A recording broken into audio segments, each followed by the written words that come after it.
Priority here is to support countries in a wide variety of countries. We revise the topics every year based on our engagements and based on feedback that we get from these workshops.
To have the ambition of net zero by 2050 is very important, and Vietnam should be commended for that.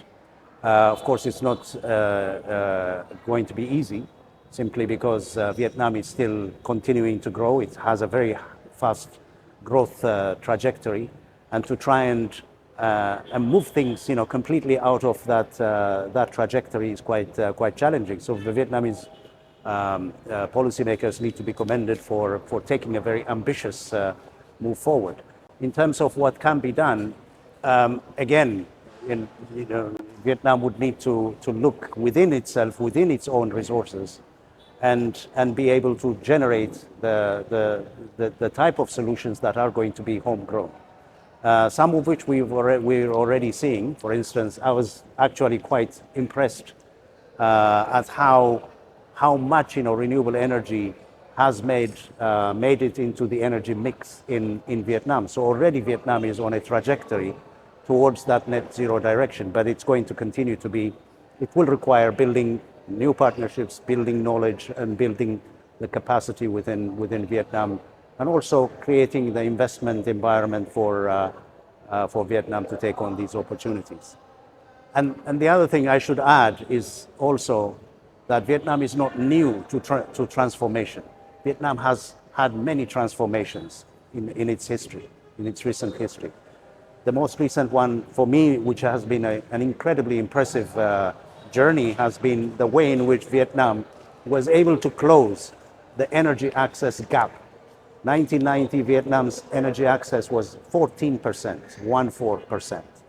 By 2021, Vietnam has closed it to 86%. So this is a country that has done extremely well when it matters. And so I think this is a moment also for Vietnam that the net zero matters, and therefore I have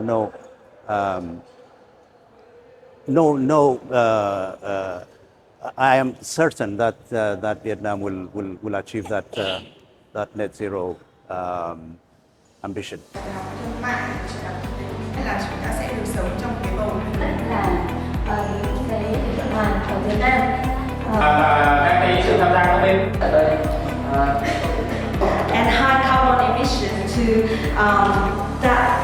the economy that rely more on renewable energy.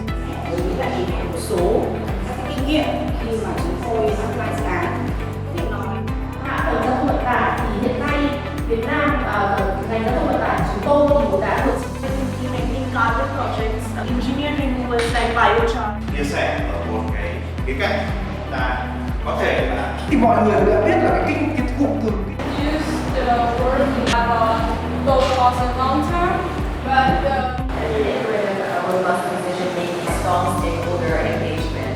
So there are two CCG là cũng khó có thể được tài trợ bởi các nhân mạnh ở cái cạnh với những cái đề xuất như vậy.